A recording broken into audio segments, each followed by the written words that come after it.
Hey everyone, my name is Miles Keller, and today I'm going to be doing a video on the Interactive Advanced Concept Presentation 5. And this week we're going to try and start a fire and make a battery with a lemon to start the fire, excuse me. There's a couple things you're going to need. You're going to need some wire, you're going to need some copper, and either zinc screws or nails.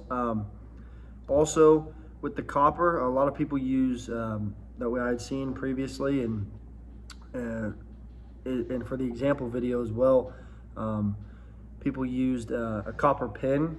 They use copper pins. I actually had a whole roll of like real copper, so we're going to see how that works. And I just cut it into little strips and buried it in here. So I'll go over exactly how I did that. So what you're going to do is you're going to have 6 of each of them. You're going to put them about centimeter or 2 apart. And then, so there's all my zinc screws or nails, whichever you have. And then here are my copper pins or just pieces of copper that I have in there. Mine are about 1 inch long. So what you're going to do is you're going to leave one of your zincs on one end, and then obviously one of your coppers on the other end that are not going to be connected with the wire in between. So when you run it across, you're going to offset it. So if I can show you here, like this zinc, instead of going to the first copper, it's actually going over here. So you offset it, that way you leave one here, and this is going to be your obviously your plus and your negative. So you'll do that to all of those, and then you'll have your one copper out here hanging by itself, or excuse me, your one zinc out here by itself, and then your copper out here. So you'll have your 2 exposed wires, and that's what you're going to be using to start the fire. And I just threw on some random tape that I had on the end just to so I could have something to hang on to when I did that. So before I attempt this experiment, I'm going to go ahead and just talk to you guys exactly, and give you a rundown exactly what's supposed to happen in case that it doesn't. Because I haven't tested this yet, and so I wanted to do a live experiment and see if it worked or not, just hands-on here. So basically, the copper and the zinc, obviously you have a positive and negative end, and this is going your lemon is going to be your battery. So the zinc will actually, it breaks apart into a positive ion, and then it has 2 free electrons with it as well. So the zinc, though, it'll actually go into the solution.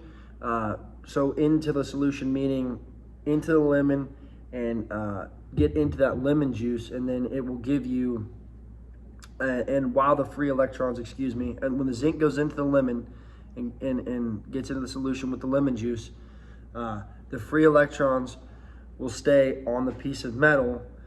And when you add a conductor to it, which is your steel wool, this is what we call electricity. This is how electricity is made, and it will actually run across the conductor. So now if you end up somehow the flow of electrons are stopped by the copper, they will build up and you won't have any electricity at all. But the whole point of having your wires and things like that, and the lemon itself to charge as a battery, it'll allow the flow of those electrons to be put into your steel wool to create the fire. The electrons, when they go into the solution, they form with 2 H plus ions, and they create hydrogen gas. So I'll bring you guys over here. Let's see. And I did mean to add that we do need steel wool. I apologize for that. And then I just put 2 little pieces of paper there to see if we can start them on fire. So you'll put these on here like that.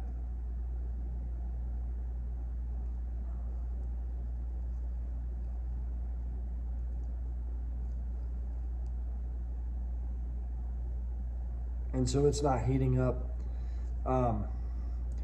Thing is, I'm wondering if my steel wool is either too thick, or I either I use too thick of gauge of wires, and it will not allow the proper amount of electrons and things to pass through that, or my copper is actually not thick enough, and it's not conducting enough electricity through it.